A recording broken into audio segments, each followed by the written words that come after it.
Assalamu alaikum wa rahmatullahi wa barakatuh. Paix sur ceux qui suivent la guidée. Paix et bénédiction sur le prophète sallallahu alayhi wa sallam, sur ses compagnons, ses amis, sa famille, ainsi que sur tous ceux qui le suivront de bonne foi jusqu'au jour du jugement. Bon.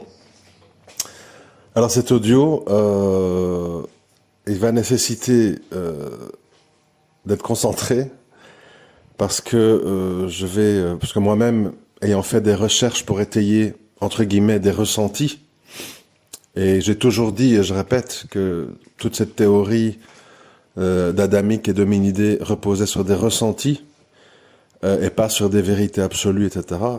Et donc après enquête, de mon côté, je viens avec une histoire que je vais vous lire, qui donnerait une explication historique à tout ça.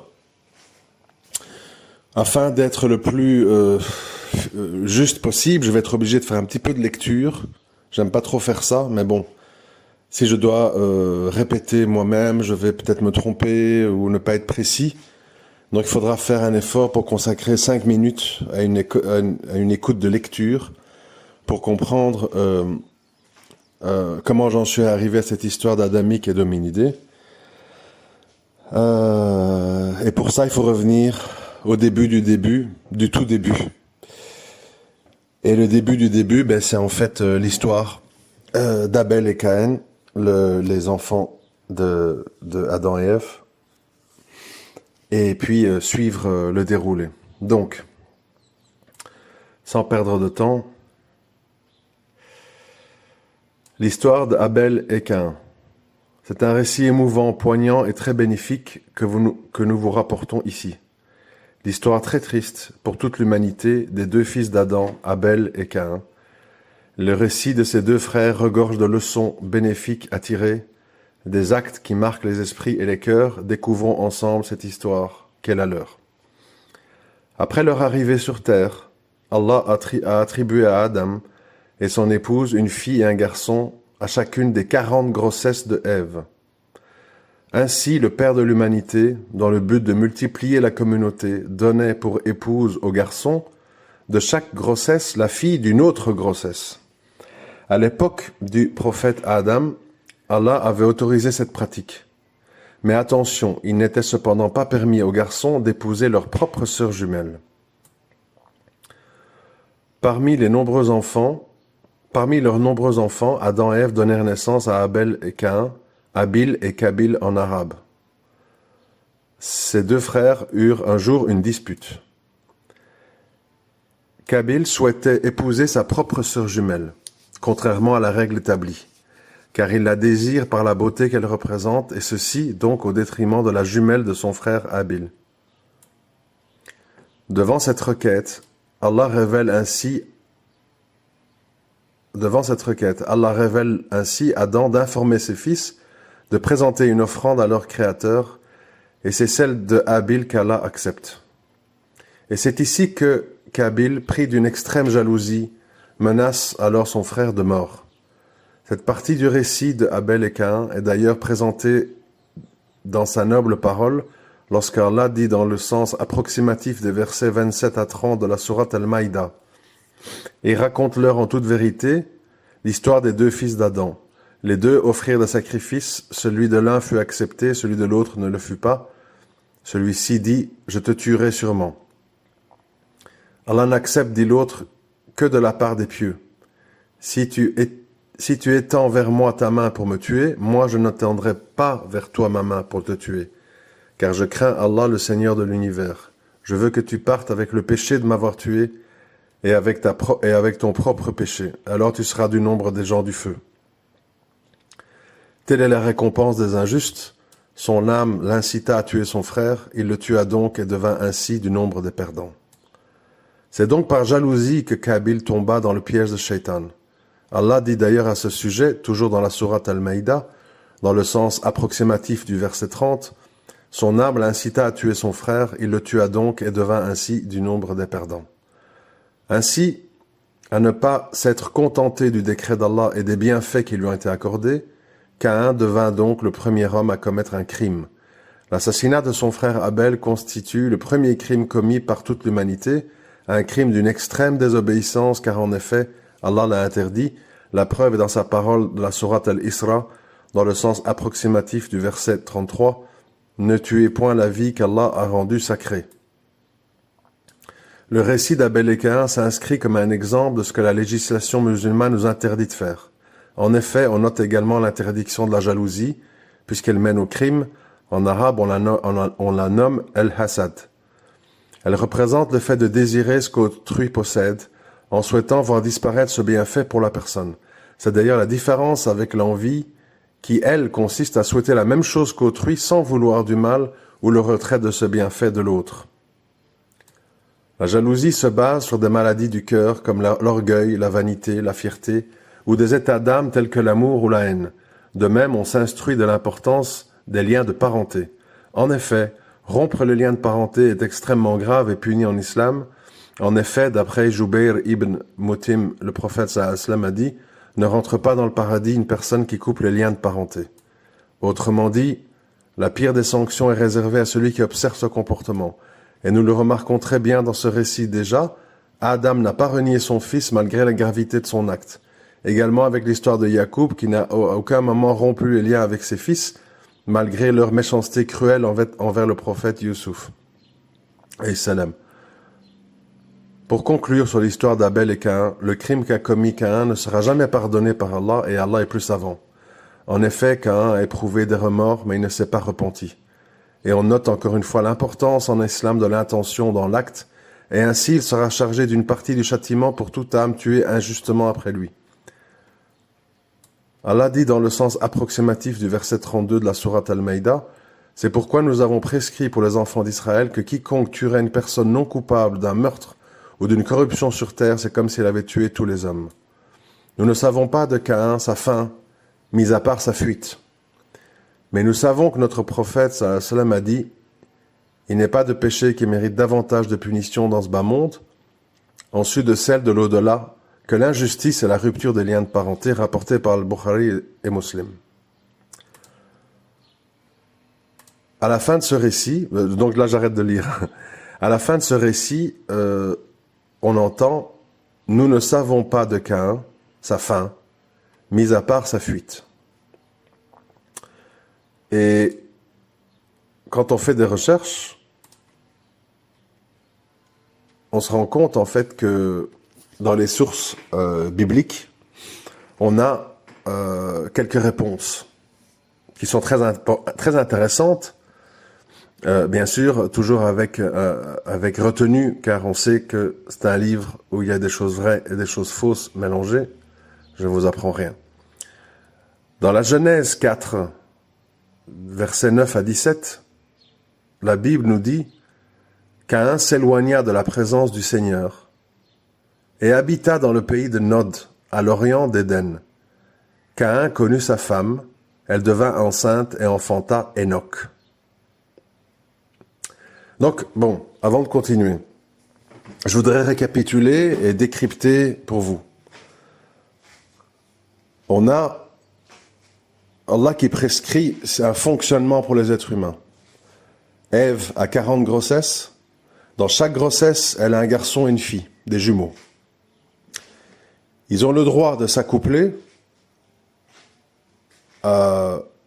avec la fille d'une grossesse suivante, et ainsi de suite. C'est-à-dire pas avec son frère, avec son frère d'une autre grossesse. Ok. Caïn n'a pas accepté cela parce qu'il est tombé, entre guillemets, amoureux de sa sœur jumelle. Ce qui l'a amené, puisque Allah a accepté l'offrande de son frère Abel et pas la sienne, quand on creuse un peu, on sait pourquoi, c'est parce que Abel a donné le meilleur de sa récolte en offrande et Caïn a donné le pire. C'est-à-dire qu'il a donné, mais avec mauvais cœur, avec calcul, et avec malice, si on veut. Et donc Allah l'a pas accepté. Ça, c'est une référence à la sincérité, entre parenthèses.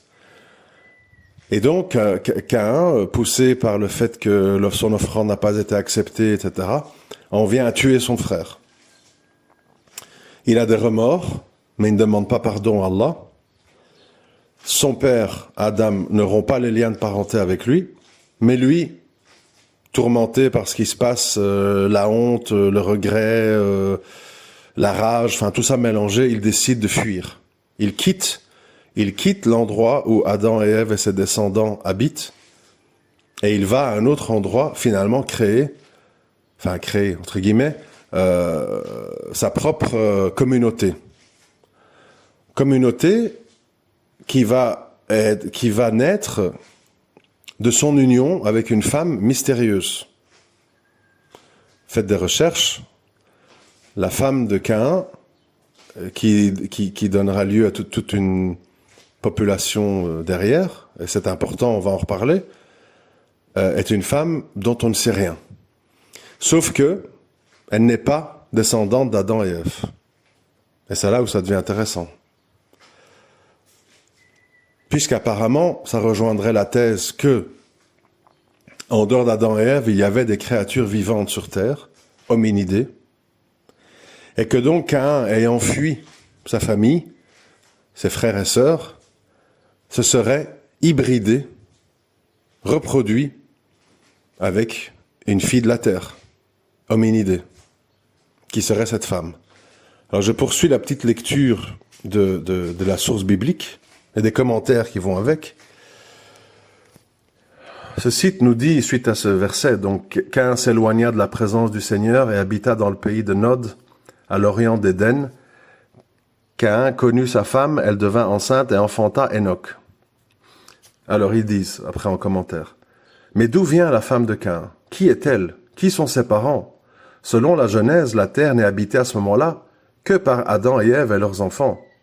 Abel, qui vient d'être assassiné, et son frère Caïn. Le texte indique que Caïn rencontre cette mystérieuse femme au pays de Nod, situé à l'est d'Éden. On ne sait rien du pays de Nod. En hébreu, le mot Nod est très proche de Nad, qui se traduit par vagabond. Au verset 12 et 14, le sort de Caïn est ainsi décrit. « Tu seras errant et vagabond sur la terre. Il va donc habiter le pays de Nod, le pays des errants, des vagabonds. » Malgré ces précisions, la question de l'origine de la femme de Caïn demeure sans réponse.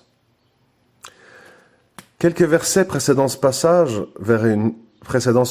une autre interrogation est soulevée dans une remarque de Caïn. « Si tu me chasses aujourd'hui, je serai errant et vagabond sur la terre, et quiconque me trouvera me tuera. » Qui sont ceux qui veulent trouver et tuer Caïn? Tout comme la femme de Caïn. Ces personnages ne semblent pas être des descendants d'Adam et Ève.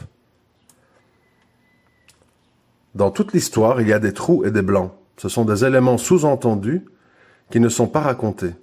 Ces passages laissent entendre qu'il y a d'autres humains sur la terre.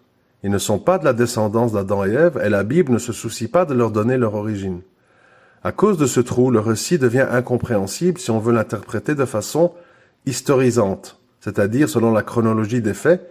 Il y a une contradiction entre la création d'Adam et Ève, comme les premiers humains, et l'existence d'autres personnes sur la terre au même moment. Alors, bon, je m'arrête ici parce qu'après on rentre dans des élucubrations chrétiennes, ça nous intéresse pas. Ici, pour moi, on a une piste très intéressante, qui voudrait dire que sur Terre, il y a eu à un moment donné deux branches. Il faut essayer de me suivre pour comprendre. Il y a eu à un moment donné, parce qu'on ne parle que d'Abel et de Caïn, mais il y a eu tous les autres frères et sœurs. 40 grossesses, fois 2, ça fait 80 personnes. Moins Abel qui a été tué, il reste 79 personnes. Moins Caïn qui s'enfuit, 78 personnes. Donc, si on s'en tient à ce que je lis là, après Adam et Ève, il y a 78 descendants, puisqu'il y a un mort et un en fuite, les deux frères. Ces 78 fils d'Adam et Ève se sont reproduits et ils ont créé ce que moi je vais appeler aujourd'hui la lignée adamique, c'est-à-dire les enfants purs de sang Adam et Ève, 100%. Et ils vont se multiplier. De l'autre côté, on a Caïn qui a commis ce meurtre et qui va errer dans le pays de Nod et se mélanger sexuellement à une femme des lieux, une vagabonde errante comme lui. Sauf qu'elle n'est pas une créature issue d'Adam et Ève. Donc ici, on a quand même une piste qui nous laisse penser que, effectivement, quand Adam et Ève ont été mis sur terre, ils sont arrivés dans un lieu où il y avait déjà des créatures hominidées vivant. Et là, quelque part, ça pourrait, je sais que je m'aventure, mais bon, voilà, on discute, on n'est pas occupé à écrire les choses dans un livre sacré, on discute à haute voix. Ça pourrait réconcilier les religions avec la science, puisque ça voudrait dire que ces errants, ces vagabonds qui habitaient le pays de Nod, avec lequel Caïn s'est mélangé, étaient en fait le fruit d'une évolution, la fameuse évolution, donc quand on parle Homo erectus, Homo sapiens, sapiens sapiens et compagnie. Et donc à un moment donné, Caïn, qui était un fils d'Adam et Ève, a dû évidemment leur apparaître comme un espèce de Dieu. Il devait être très grand, d'une apparence très différente de la leur. Il devait être très puissant. Et c'est comme ça, à mon avis, qu'on a les premiers récits de rois gigantesques en taille et entourés en fait d'esclaves qui sont un peu comme des animaux. Et puis à mon avis, de là découlera toute la suite, ces histoires de lignées, de royauté, de pharaons et compagnie. Donc, si on accepte ça, si on pense que ça s'est passé comme ça voudrait dire que sur Terre s'est développé deux lignées. La lignée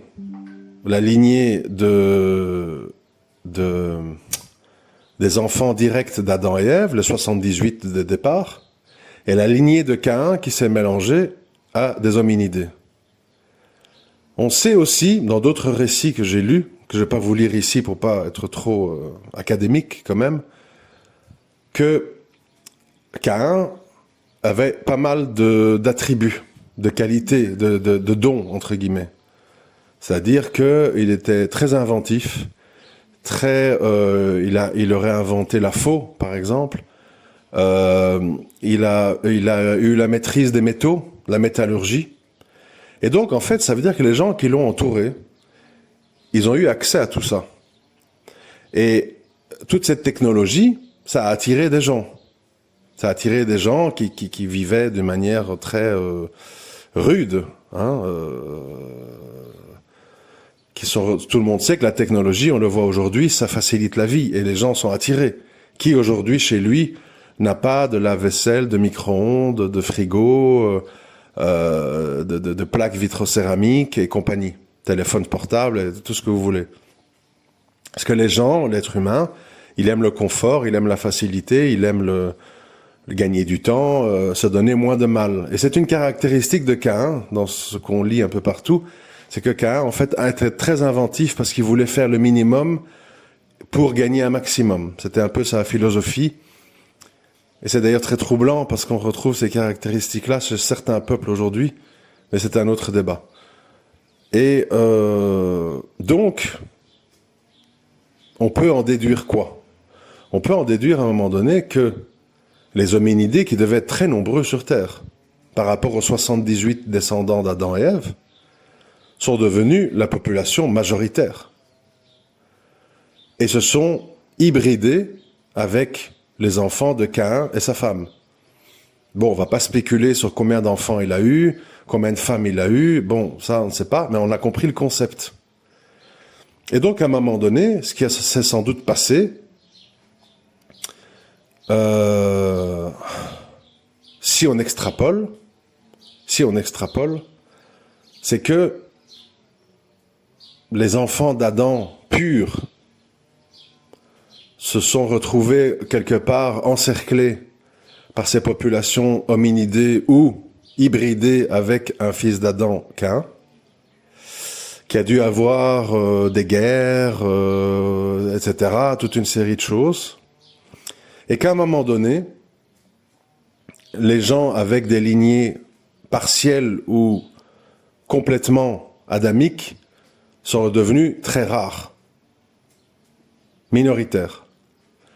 D'où l'explication de pourquoi Allah, à l'époque de Nuh alayhi salam, il décide d'inonder la terre. Parce que la majeure partie de ses habitants sont des hominidés ou hybridés qui font le mal et qui refusent de se soumettre au Créateur unique, et ils font des statues, ils font du shirk, ils font de la sorcellerie, ils font du cannibalisme, enfin Dieu sait quoi, plein de choses abominables. Et puis, de l'après-déluge, constitue historiquement plus ou moins, aux alentours de moins 10 à moins 11 000 avant l'époque de Isa alayhi salam. Donc il y a à peu près 12 000 ans, 13 000 ans. 12-13 000 ans, ce serait donc l'époque où la Terre a été... je parle de trucs scientifiques, là, hein, pas de suppositions. Bon, les études des strates dans la couche terrestre et compagnie... enfin bref, je ne vais pas entrer dans les détails, mais bon, il faut juste se rendre compte de ça. Alors la question qui maintenant est importante, et qui n'est pas facile, c'est est-ce que toute la terre a été inondée et il n'y a eu aucun survivant à part Nuh et ceux qui avaient dans son bateau, qui s'est posé en haut d'une montagne aux alentours de la Turquie, Arménie, par là, du côté du mont Ararat, d'où en fait tout aurait démarré là. Les survivants de bateaux de Nuh. Est-ce que toute la terre a été engloutie et il n'y a eu aucun survivant, ou Nuh et les gens dans son bateau ont rebâti une civilisation en partant de là et nous sommes tous issus de là, ou ce que je pense moi, personnellement, il y a eu des survivants qui se sont dispersés sur terre. D'où l'explication de pourquoi on a au Mexique, en Égypte, en Bolivie, sur l'île de Pâques, enfin un peu partout sur Terre, une espèce d'idéologie commune qui consiste à bâtir des pyramides et le dieu soleil, etc., qui serait donc en fait le fruit des croyances des descendants de Cain et apparentés, et qu'on aurait, j'ai envie de dire comme par hasard, mais c'est ironique, qu'on aurait comme par hasard un centre tectonique du monothéisme dans la région qui va du sud de la Turquie au sud de la Palestine. C'est-à-dire les endroits... Enfin, pas le sud de la Palestine, sud du Hijaz, pardon. J'ai fait une confusion. Donc en fait, ce cercle-là, de ce qu'on appelle le Middle East en anglais, le Moyen-Orient, c'est-à-dire, ça regroupe quoi? Ça regroupe la Syrie, ça regroupe l'Irak avec Babylone, tout ça, les Sumériens et compagnie. Ça regroupe la Palestine, la Jordanie et la péninsule arabique. Et que donc, en fait, si on avance dans le temps, on a aujourd'hui une population terrestre complètement mélangée, complètement avec des lignes... Bon, ça va en s'accélérant avec le métissage. On a en fait maintenant tous ces sangs, toutes ces origines complètement mélangées sur Terre. Mais, c'est ça qui m'intéresse moi, avec des proportions variables. C'est-à-dire que je pense, je dis bien je pense, donc ce ne sont pas des vérités religieuses, j'insiste encore une fois, je pense que dans chaque individu sur Terre aujourd'hui, 12 000 ans après, tous ces remue-ménages, ces drames, ces bouleversements, etc., je pense qu'en fait, on a dans une même famille, dans une même tribu, dans un même pays, des variations. C'est-à-dire qu'on peut avoir 5 frères et sœurs. Tu as peut-être 2 sœurs qui ont 10% d'adamique en elles et 90% d'hominidés. Tu as peut-être un frère qui a 40% d'adamique et 60% d'hominidés, et ainsi de suite, Je ne vais pas faire toute la liste des variations possibles. Ce qui expliquerait pourquoi on a de telles différences dans les fonctionnements des âmes. Et ces proportions de lignage ADN adamique hominidé ne sont pas liées au choix de croyance.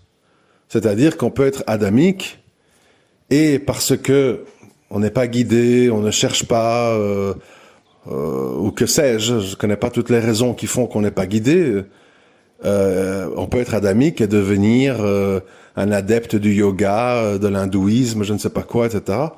Et on peut être hominidé, et parce que ses parents sont musulmans, on reproduit le modèle sans très bien comprendre, et quand on comprend, finalement, on n'aime pas trop. Ça explique aussi beaucoup de gens qui s'affilient à l'islam, mais quand on leur explique c'est quoi l'islam, les règles de l'islam, etc., ils disent « Ah, c'est ça, oui, aïe, aïe, bof, je suis pas trop preneur ». Et ça explique aussi, en fait, pourquoi on a tellement de gens qui, finalement, et là on rentre dans un autre domaine, en fait, ont un statut très flou. C'est-à-dire, ils s'affilient à une religion dont en fait, ils n'acceptent pas l'idéologie et les principes. Est-ce que ça fait d'eux des gens appartenant à cette religion ou pas?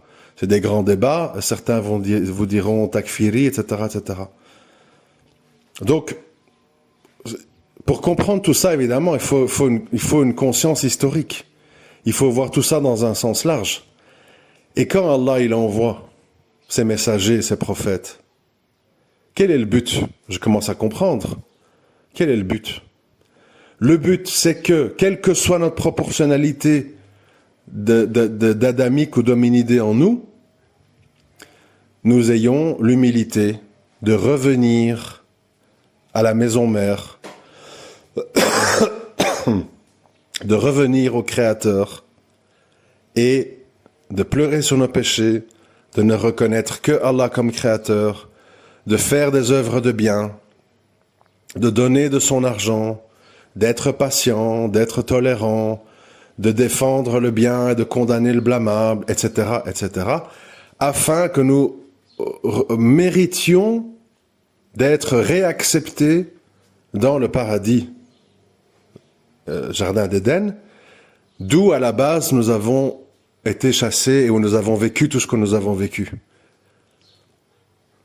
Et donc en fait on en revient à ce que j'ai dit dans certains audios, qui était basé plus sur des ressentis. Là, je commence à comprendre plus l'explication historique. Nous sommes en fait exactement comme si, mettez-vous la situation en tête.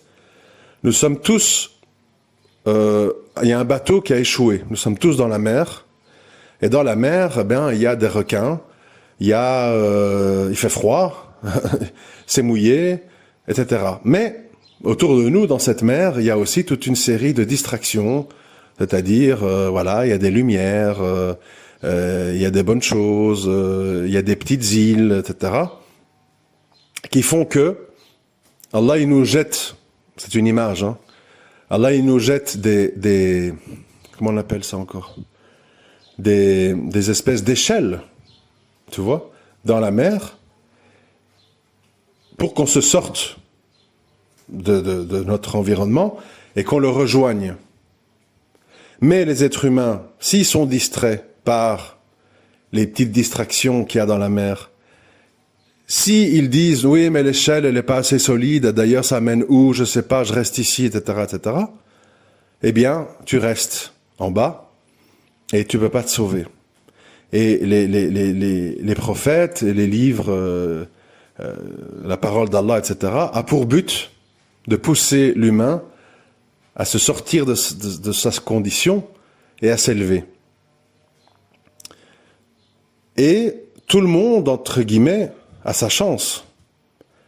Que tu aies 10% d'adamique, 20, 30, 40, etc., c'est cette proportionnalité d'adamité en toi, ça va révéler ton caractère, ta façon de réagir, ton potentiel de compassion, etc. Mais ça va pas empêcher que tu peux adopter des mauvaises croyances.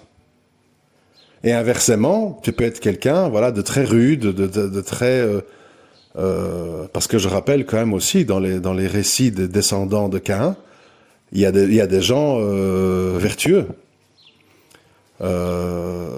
Donc ça veut bien dire que c'est pas parce que on a une forte proportionnalité de descendance de Caïn en soi qu'on est condamné. Toute âme peut se sauver. Même si, c'est un peu comme si je dis, tes parents, ton père est un tueur en série, ta mère est une toxicomane, tu es foutu d'avance. Non, non. Tu viens de ça, mais tu peux te sauver. Donc tout le monde a sa chance. Tout le monde a sa chance, quelles que soient vos origines, quel que soit votre patrimoine génétique, mais pour ça, il faut développer certaines caractéristiques que Allah nous demande dans le Coran. La prière, le tawhid, l'aide aux orphelins, la zakat, etc., etc., etc. L'équité, la justice, se respecter les dépôts. Bref, je ne vais pas vous faire le résumé des valeurs islamiques, mais on se comprend. Et donc, pour moi, l'équation, c'est ça. Mais quand on voit des gens de notre propre idéologie, mais qui ont des comportements très rudes, très peu empathiques et compassionnels, on peut se dire que peut-être ils sont comme ça parce que ils ont une plus grande proportionnalité génétique en eux de lignée de Caïn que d'Adam et Ève. Et donc ils sont plus hominidés que adamiques. Mais dans les enfants de Caïn, il y a de l'adamique puisque Caïn est un enfant d'Adam. Mais ça a été hybridé, ça a été mélangé.